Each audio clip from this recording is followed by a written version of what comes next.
പവിത്രത്തിന്റെ latest episode review ആണ് പറയുന്നത്. അങ്ങനെ വിക്രമിനും വേദക്കും കഴിക്കാൻ വേണ്ടിയിട്ട് സദ്യ വിളമ്പാൻ വേണ്ടിയിട്ട് ഇലയിട്ടിരിക്കുകയാണ്. വിക്രം കഴിക്കാൻ ഒരുങ്ങുന്ന സമയത്തിന് അച്ചമ്മ വിക്രമിനോട് പറയുന്നുണ്ട്, വിക്രം നീ കഴിക്കാൻ വരട്ടെ, ആദ്യത്തെ ഉരുള നീ വേദമോൾക്ക് വാരി വായിൽ വെച്ച് കൊടുക്കണം, അതിനുശേഷം മാത്രം നീ ഭക്ഷണം കഴിച്ചാൽ മതി എന്നിങ്ങനെ അച്ചമ്മ പറയുന്ന സമയത്തിന് വിക്രത്തിന് അങ്ങ് ദേഷ്യം വന്നിട്ട് വേദയെ ഇങ്ങനെ തുറപ്പിച്ച് നോക്കുകയാണ്. അച്ചമ്മയുടെ വാക്ക് കേൾക്കുന്ന സമയത്തിന് വേദക്ക് അങ്ങ് ചിരി വരും. മനമില്ലാ മനസ്സോട് കൂടിയാണെങ്കിലും വിക്രം ഏതായാലും ഒരു ഉരുള ഉരുട്ടിയിട്ട് വേദയുടെ വായിലേക്ക് വെച്ച് കൊടുക്കും. എന്നാൽ ഇത് കണ്ടിട്ട് ഒട്ടും സഹിക്കാൻ കഴിയാതെ കണ്ണും തള്ളി വായും പൊളിച്ച് നിൽക്കുമായിരിക്കും നന്ദിനി. എന്നാൽ ശ്രീജയ്ക്കും കമലമ്മക്കും ഈ ഒരു കാഴ്ച കാണുന്ന സമയത്തിന് ഭയങ്കര സന്തോഷമായിരിക്കും. അച്ചമ്മ കൺകുളിർക്കയായിരിക്കട്ടെ ആ ഒരു കാഴ്ച കണ്ടുകൊണ്ട് നിൽക്കുന്നത്. അതിനുശേഷം അച്ചമ്മ പറഞ്ഞത് ഇനി വേദമോള് വിക്രമിന് വാരി കൊടുക്കണമെന്ന് പറയും. അങ്ങനെ വേദ ചോറിൽ നിന്ന് ഒരു ഉരുള ഉരുത്തിട്ട് അത് വിക്രമിന്റെ വായിലേക്ക് വെച്ച് കൊടുക്കുന്ന സമയത്തിന് ഭയങ്കര ദേഷ്യത്തോടു കൂടി തന്നെയായിരിക്കും വിക്രം അത് കഴിക്കുന്നത്. എന്നാൽ രണ്ടുപേരുടെയും ആ ഒരു മുഖത്തെ ദേഷ്യം കാണുന്ന സമയത്തിന് അച്ചമ്മ പറഞ്ഞിട്ട് നിങ്ങൾ രണ്ടുപേരും പരസ്പരം തമ്മിലുള്ള ആ ഒരു ദേഷ്യവും വിദ്വേഷവും വെറുപ്പെല്ലാം തന്നെ മാറ്റിവെക്കണം. എന്നിട്ട് ഞാൻ പറഞ്ഞതുപോലെ അച്ഛനെയും അമ്മയും പോലെ അടിച്ചു പൊളിച്ച് നിങ്ങൾ രണ്ടുപേരും സ്നേഹിച്ച് ജീവിക്കണം. എന്താ നിങ്ങളൊന്നും മിണ്ടാതിരിക്കുന്നത്? ഞാൻ പറയുന്നത് വല്ലതും മനസ്സിലാവുന്നുണ്ടോ എന്ന് ചോദിക്കുന്ന സമയത്തിന് വിക്രം ഇങ്ങനെ വേദയെ നോക്കിയിരിക്കുക. അച്ചമ്മ പറഞ്ഞിട്ട് നമ്മൾ ഏതായാലും 2 ദിവസത്തേക്കാണ് ഇങ്ങോട്ടേക്ക് വന്നതെങ്കിൽ പോലും കുറച്ച് കഴിഞ്ഞിട്ട് ഇവിടെ നിന്ന് പോകാൻ പറ്റുള്ളൂ, കുറച്ച് ദിവസം കൂടി ഇവിടെ നിൽക്കേണ്ടി വരുമെന്നിങ്ങനെ അച്ചമ്മ പറയുന്ന സമയത്തിന് വിക്രമിനൊരു ഷോക്കായിരിക്കും. എന്നാൽ ഇത് കേൾക്കുന്ന സമയത്തിന് സുധാകരൻ മാഷി ചോദിക്കുന്നുണ്ട്, അതെങ്ങനെ അമ്മേ ശരിയാവാ, വീട്ടിൽ ചെന്നിട്ട് ഒരുപാടധികം കാര്യങ്ങളുണ്ട്. അപ്പോൾ അച്ചമ്മ പറഞ്ഞിട്ട് ആ കാര്യങ്ങളൊന്നും എനിക്കറിയേണ്ട കാര്യമില്ല, ഞാൻ പറയുന്നത് മാത്രം തൽക്കാലം നിങ്ങളങ്ങ് കേട്ടാൽ മതി. നിങ്ങൾക്കിപ്പോൾ തിരിച്ച് വീട്ടിലേക്ക് പോയിട്ട് അത്രത്തോളം അത്യാവശ്യമുണ്ടെന്നൊന്നും എനിക്ക് തോന്നുന്നില്ല. അച്ചമ്മ പറഞ്ഞിട്ട് അതെ, വിക്രമിനും വേദക്കും വേണ്ടിയിട്ടുള്ള മണിയറങ്ങ് ഞാൻ ഒരുക്കിയിരിക്കുന്നത് ഈ വീടിൻ്റെ മച്ചിൻ പുറത്താണെന്ന് പറയും.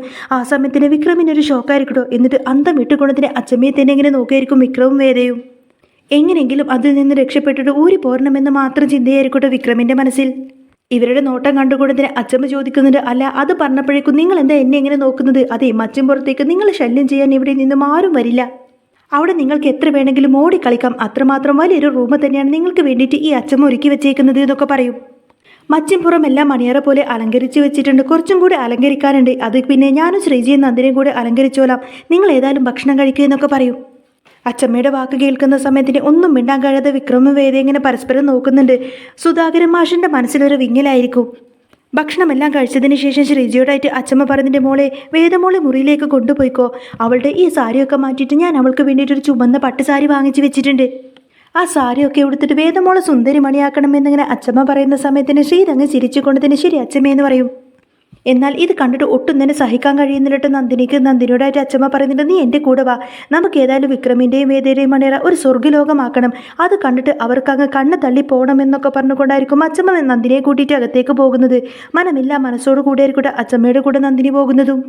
അങ്ങനെ അച്ചമ്മ ആ ഒരു മച്ചിൻ പുറത്തെ മണിയറയിലേക്ക് നന്ദിനിയെ കൊണ്ടുപോകുന്ന സമയത്തിന് നന്ദിനിയുടെ കണ്ണങ്ങ് തള്ളിപ്പോവും. എന്നിട്ട് ചോദിക്കുന്നുണ്ട്, എൻ്റെ അമ്മേ ഇതെന്താ ഞാനീ കാണുന്നത്? അപ്പോഴേക്കും അച്ചമ്മ പറഞ്ഞിട്ട് നന്ദിനി നീ ആ മുല്ലപ്പൂവെടുത്ത് ബെഡിലൊക്കെ വിതറ്, ബാക്കിയുള്ള മുല്ലപ്പൂവൊക്കെ സൈഡിലായിട്ട് കെട്ടിവെക്കണം. എന്നാൽ നന്ദിനി ആ ഒരു മുറിയെല്ലാം സ്വർഗ്ഗലോകം പോലെ ഇങ്ങനെ അണിയിച്ചൊരുക്കിയത് കണ്ടിട്ട് കണ്ണും തള്ളി നിൽക്കുമായിരിക്കും. നന്ദിനിയുടെ ഞെട്ടലെല്ലാം കണ്ടിട്ട് ഇങ്ങനെ ചിരിച്ചുകൊണ്ട് നിൽക്കാതിരിക്കട്ടെ അച്ചമ്മ. അച്ചമ്മ പറഞ്ഞിട്ട് നന്ദിനി ഞാൻ പറയുന്നതൊന്നും നീ കേട്ടില്ലേ, ദേ ഈ മുല്ലപ്പൂവൊക്കെ എടുത്ത് ബെഡിൽ വിതറ്. ഇത് കേട്ട് നന്ദിനി ആകെ ഇങ്ങനെ ഷോക്കായി നിൽക്കുമായിരിക്കട്ടെ. ഏതായാലും മുല്ലപ്പൂവൊക്കെ എടുത്തിട്ട് ബെഡിലൊക്കെ വിതറുന്നുണ്ട്. ഇതേ സമയത്തിന് നല്ല സുന്ദരി മണിയായിട്ട് തന്നെ ശ്രീജ ഇങ്ങനെ വേദയെ ഒരുക്കിയിട്ടുണ്ടാവും. വേദയെ അണിച്ചൊരുക്കിയതിന് ശേഷം ശ്രീജ ഇങ്ങനെ വേദയെ കണ്ണാടിയുടെ മുന്നിലേക്ക് കൊണ്ടുവന്നിരുത്തിക്കൊണ്ട് തന്നെ പറഞ്ഞിട്ട് മോളെ ഇപ്പം കാണാൻ എന്ത് രസമാണെന്നറിയാമോ, വിക്രം ഇപ്പം വേദയെ കണ്ട എപ്പോൾ വീണൊന്ന് നോക്കിയാൽ മതി, അത്രക്ക് രസമുണ്ട് വേദയെ. ഈ സാരി ഏതായാലും വേദക്ക് നന്നായിട്ട് ചേരുന്നുണ്ട്, ഇന്നേതായാലും വേദ വിക്രമിന്റെ മനസ്സിലാക്കുമല്ലേ എന്നിങ്ങനെ ശ്രീജ എടുത്ത് ചോദിക്കുന്ന സമയത്തിന് വേദ നാണം കൊണ്ടങ്ങ് ചിരിക്കും. അങ്ങനെ ശ്രീജ ഏതായാലും അണിയിച്ചൊരുക്കിയതിന് ശേഷം അവിടെ നിന്നങ്ങ് പോകുന്ന സമയത്തിന് നാണത്തോടു കൂടി തന്നെ വേദ അങ്ങനെ കണ്ണാടിയിലേക്ക് നോക്കി ചിരിക്കുമായിരിക്കും. ഇതും കണ്ടുകൊണ്ടായിരിക്കട്ടെ നന്ദിനി അങ്ങോട്ടേക്ക് വരുന്നത്. വേദയുടെ ആ ഒരു വേഷമെല്ലാം കണ്ടിട്ട് ഞെട്ടലോട് കൂടിയായിരിക്കും നന്ദിനി ഇങ്ങനെ വേദയെ നോക്കുന്നത്. എന്നൊരു കുശുമ്പോട് കൂടെ തന്നെ ചെന്ന് ചോദിക്കുന്നുണ്ട്, അല്ല നിനക്ക് എവിടുന്ന ഈ സാരി കിട്ടിയത്? അല്ല ഇത്ര മാത്രം നന്നായിട്ട് ആരാ നിന്നെ ഒരുക്കിയത് എന്നൊക്കെ ചോദിക്കും. അപ്പോൾ വേദ ചിരിച്ചുകൊണ്ട് പറഞ്ഞിട്ട് അത് പിന്നെ ശ്രീജയെടുത്തിയാണ് എന്നെ അണിയിച്ചൊരുക്കിയത് എന്ന് പറയുന്ന സമയത്തിന് ഇത് കേൾക്കുമ്പോൾ നന്ദിനിക്ക് അങ്ങ് കുശുമ്പ് തോന്നുന്നുണ്ടോ. നന്ദിനി പറഞ്ഞിട്ട് അല്ലെങ്കിലും നീ അണിഞ്ഞൊരുങ്ങിയിട്ട് യാതൊരു കാര്യമില്ല, നിന്നെ കാണാൻ ഒട്ടും കൊള്ളില്ല. എന്നാൽ നന്ദിനി ഒന്ന് ചൂട് പിടിപ്പിക്കാൻ വേണ്ടിക്കൊണ്ട് തന്നെ വേദ പറയുന്നുണ്ട്, ആദ്യ രാത്രിയിലെ മണിയറ, അവിടെ എന്നെ കാത്തിരിക്കാൻ വേണ്ടിയിട്ട് എൻ്റെ ഭർത്താവ് വിക്രം വേദയെ മണിയറയിൽ അങ്ങനെ കാത്തിരിക്കും. ഇന്ന് എൻ്റെയും വിക്രമിൻ്റെയും ആദ്യ രാത്രി. നന്ദിനിയേട്ടത്തി ഒന്ന് ചിന്തിച്ചു നോക്കിയേ, വിക്രം ഇന്ന് എന്നെ കണ്ട വീണത് തന്നെ എന്നിങ്ങനെ പറയായിരിക്കട്ടെ വേദ. ഇന്നലെ വരെ എൻ്റെ മുഖത്തേക്ക് ചീറി പാഞ്ഞു വന്നിരുന്ന പുലിയെ പോലെ ഇരുന്ന വിക്രമേട്ടനെ ഞാൻ വെറും ഒരു പൂച്ചയാക്കി മാറ്റുന്നത് നന്ദിനിയടുത്തേക്ക് കാണണമെന്നൊക്കെ ചോദിക്കട്ടെ വേദ. എന്നാൽ വേദയുടെ ഈ ഒരു വാക്കെല്ലാം കേൾക്കുന്ന സമയത്തിന് നന്ദിനി ആകെങ്ങനെ ഷോക്കായിട്ട് വേദയുടെ മുഖത്തേക്ക് തന്നെ ഇങ്ങനെ നോക്കി നിൽക്കുമായിരിക്കും. ഇതും കണ്ടുകൊണ്ടായിരിക്കട്ടെ അച്ചമ്മ അങ്ങോട്ടേക്ക് വരുന്നത്. അച്ചമ്മ വന്ന് പറഞ്ഞിട്ട് മോളെ കാണാൻ ഇന്ന് വളരെയധികം സുന്ദരിയായിട്ടുണ്ട്, എനിക്ക് തന്നെ കണ്ണെടുക്കാൻ തോന്നുന്നില്ല. പിന്നെ ഇപ്പൊ വിക്രമിന്റെ കാര്യം പറയണോ? വേദമോളെ കണ്ട ഇന്ന് ഏതായാലും വിക്രം കണ്ണു മിഴിച്ച് നോക്കി നിൽക്കും, അത്രമാത്രം സുന്ദരിയായിട്ടുണ്ട് വേദമോളെ കാണാൻ എന്നിങ്ങനെ അച്ചമ്മ ചിരിച്ചുകൊണ്ട് പറയാണ്. എന്നാൽ ഇത് കേട്ടിട്ട് ഒട്ടും സഹിക്കാൻ കഴിയാതെ അസൂയയോട് കൂടിയായിരിക്കട്ടെ നന്ദിനി ഇങ്ങനെ വേദയെ നോക്കുന്നത്. അച്ചമ്മ പറഞ്ഞിട്ട് കമലം വേദമോള് വിക്രമിന്റെ അടുത്തേക്ക് പോട്ടെ, നീ ആ പാല് അവളുടെ കയ്യിൽ കൊടുക്കുമെന്ന് പറയുന്ന സമയത്തിന് കമലമ്മ വന്നിട്ട് വേദയുടെ കയ്യിലേക്ക് പാല് കൊടുക്കും.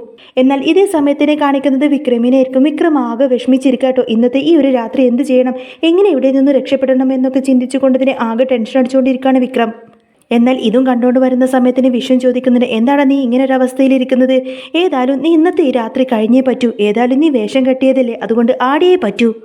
ഇന്നത്തെ രാത്രി ഏതായാലും നിനക്ക് ഇവിടെ നിന്ന് രക്ഷപ്പെടാൻ പറ്റില്ല എന്നിങ്ങനെ വിഷം പറയുന്ന സമയത്തിന് വിക്രമിന് വീണ്ടും അധികം വിഷമായിരിക്കും.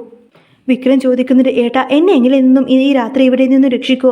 ഈ ഒരു മണിയിറക്കിച്ച് ഇതെല്ലാം കാണുന്ന സമയത്ത് എനിക്ക് വട്ട് പിടിക്കുന്നു. എനിക്ക് ഇവിടെ നിന്നും എവിടേക്കെങ്കിലും ഓടി രക്ഷപ്പെട്ടാൽ മതിയായിരുന്നു. ഷോ അതിനും പറ്റുന്നില്ലല്ലോ ഈശ്വര, എന്നെ എവിടെ നിന്നും രക്ഷപ്പെടുത്തി തരാൻ നിങ്ങൾക്ക് ആർക്കും പറ്റില്ലേ എന്നൊക്കെ ചോദിച്ചുകൊണ്ട് വിക്രം ഇങ്ങനെ ദേഷ്യപ്പെടുന്ന സമയത്തിന് വിഷം അങ്ങ് ചിരിക്കാട്ടോ. ഇവരുടെ സംസാരം കേട്ടുകൊണ്ടായിരിക്കും അച്ചമ്മ വരുന്നത്. അച്ചമ്മ വന്ന് ചോദിക്കുന്നത്, നീ എന്താടാ ഇങ്ങനെ എലി ചത്തതുപോലെ ഇരിക്കുന്നത്? ഇന്ന് നിനക്ക് സന്തോഷത്തിന്റെ ദിവസമല്ലേ? നിന്റെ മുഖത്ത് പ്രത്യേകിച്ച് സന്തോഷമൊന്നും ഞാൻ കാണുന്നില്ലല്ലോ. നീ പോയിട്ട് കുളിച്ച് ഡ്രസ്സൊക്കെ മാറ്റിയിട്ട് വേദമോളുടെ അടുത്തേക്ക് ചെല്ലേ. വേദമോൾ അണിഞ്ഞൊരുങ്ങിക്കൊണ്ടതിന് നിന്റെ കാത്ത അവിടെ നിൽക്കുന്നുണ്ട് എന്നൊക്കെ പറയും. അപ്പോൾ വിക്രം ഇങ്ങനെ അച്ചമ്മയെ പേടിച്ചിട്ട് ഞാനിപ്പോൾ പോവാം അച്ചമ്മയെന്ന് പറയുന്ന സമയത്തിന് അച്ചമ്മ വിശ്വത്തിനോട് പറയുന്നുണ്ട്, എടാ വിശ്വ നീ അവനെ കൂട്ടിക്കൊണ്ടുപോ, അവൻ ആ പുതിയ ഡ്രസ്സൊക്കെ ഇടിപ്പിച്ചിട്ട് അവനെ മച്ചിൻപുറത്ത് മുകളിലേക്ക് കൊണ്ടുപോയെന്നൊക്കെ പറയും. അപ്പോഴേക്കും വിശ്വം വന്നിട്ട് നീ ഇങ്ങോട്ടേക്ക് വന്നേ എന്നൊക്കെ പറഞ്ഞുകൊണ്ട് തന്നെ വിക്രത്തിനെ വിളിച്ചുകൊണ്ട് അവിടെ നിന്ന് അങ്ങ് പോവും. അതിനുശേഷം അച്ചമ്മ കൊടുത്തേക്കുന്ന ആ ഒരു ഡ്രസ്സൊക്കെ അണിയിപ്പിച്ചുകൊണ്ട് തന്നെ വിക്രമിനെ ഒരു കല്യാണ ചെറുക്കനെ പോലെ ഇങ്ങനെ അണിയിച്ചൊരുക്കട്ടെ വിശ്വം. അണിഞ്ഞൊരുങ്ങിക്കൊണ്ടതിന് അച്ചമ്മയുടെ അടുത്തേക്ക് പറഞ്ഞു വിടുന്ന സമയത്തിന് അച്ചമ്മ വിക്രത്തിനെ മുകളിലെ റൂമിലേക്ക് പറഞ്ഞു വിടും. എന്നാൽ മണിയറയിലും അവിടുത്തെ ആ ഒരു അലങ്കാരപ്പണികളെല്ലാം കാണുന്ന സമയത്തിന് വിക്രമിന് ഭയങ്കര അങ്ങ് ദേഷ്യം വരികയാണ്.